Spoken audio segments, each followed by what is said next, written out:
रोमाटोलॉजी का अगला topic continue करेंगे। SLE systemic lupus एरिथेमेटोसिस।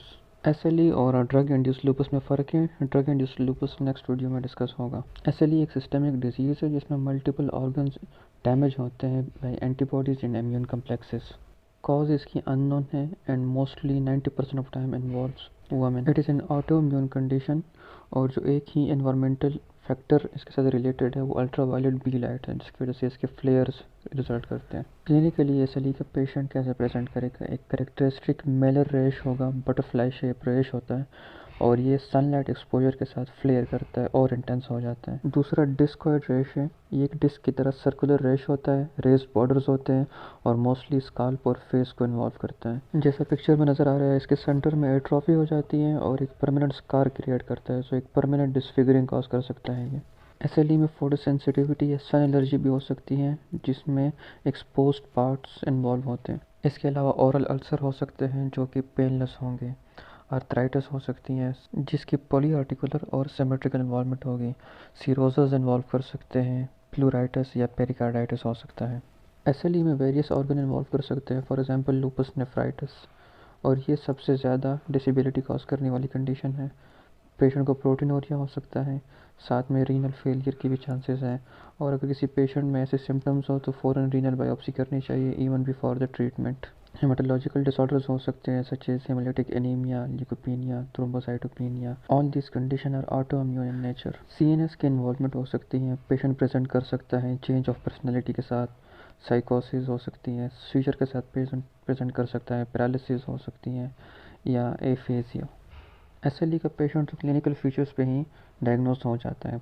इसके अलावा एएनए पॉजिटिविटी मस्ट है। अगर एएनए नेगेटिव है तो कोई एसएलई नहीं है, अगर एएनए पॉजिटिव है और सिम्टम्स भी हैं तो ये कंफर्म करते हैं कि एसएलई है। एसएलई के एक्यूट फ्लेयर्स डिटेक्ट करने के लिए दो टेस्ट हैं।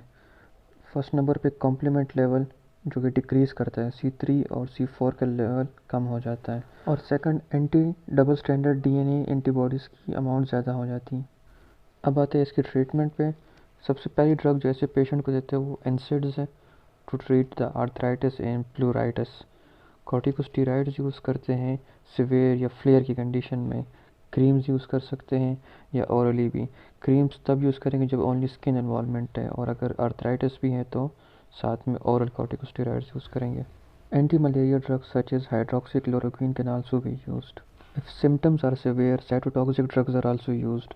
Severe का मतलब है अगर किडनी, हार्ट या लंग्स को इन्वॉल्व कर रहे हैं, सीएनएस के इन्वॉल्वमेंट है। साइटोटॉक्सिक ड्रग में एजाथायोप्रिन एंड साइक्लोफॉस्फामाइड आते हैं।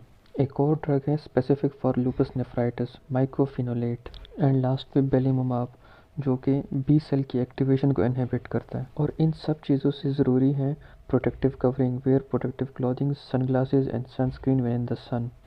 इन ड्रग्स के साथ एसएलई की प्रोग्नोसिस सर्वाइवल रेट काफ़ी इम्प्रूव हुआ है। 10 year survival rate is greater than 85%। Last पे डिस्कस करेंगे एसएलई इन प्रेगनेंसी को। एसएलई में फर्टिलिटी रेट तो नॉर्मल होता है बट स्पॉन्टेनियस एबॉर्शन और स्टिल बर्थ्स देखे गए हैं, and the reason may be due to antiphospholipid antibodies which causes placental infection. अगर किसी पेशेंट को 2 एबॉर्शंस और वो भी फर्स्ट ट्राइमेस्टर में, so this might be the antiphospholipid antibody syndrome, जो कि पिछली वीडियोस में डिस्कस किया गया है। इसकी ट्रीटमेंट लो मॉलिक्यूलर वेट हेपरीन्स है। प्रेगनेंसी में फ्लेयर्स की कंडीशन में स्टीरॉयड को सेफली यूज़ किया जा सकता है और ऐसे हर पेशेंट की स्क्रीनिंग ज़रूरी है। स्क्रीनिंग के लिए एंटीबॉडीज़ है, एंटी रो एंटीबॉडीज़ या SSA, because these antibodies can cause neonatal lupus and heart block in the neonate. And that's it about SLE. And पे हम एक केस डिस्कस करेंगे। अ 35-year-old वुमेन, बिकॉज 95% वुमेन में होता है, is bought for evaluation of confusion lasting 1 day। तो CNS के signs है। The patient has elevated blood pressure, decreased air entry onto the right lung base with dullness to percussion and symmetrical joint involvement. Arthritis है, lungs की involvement है, and symmetrical joint swelling of the rest and MCPs. Chemistry profile shows that she has elevated creatinine and protein in the urine on the urinalysis, so renal involvement है, acelnephritis. So this case shows कि एक symmetrical polyarthritis है और साथ में multi systemic organ involvement है। What will be do next? सबसे पहले ANA करेंगे, ANA विल बी पॉजिटिव।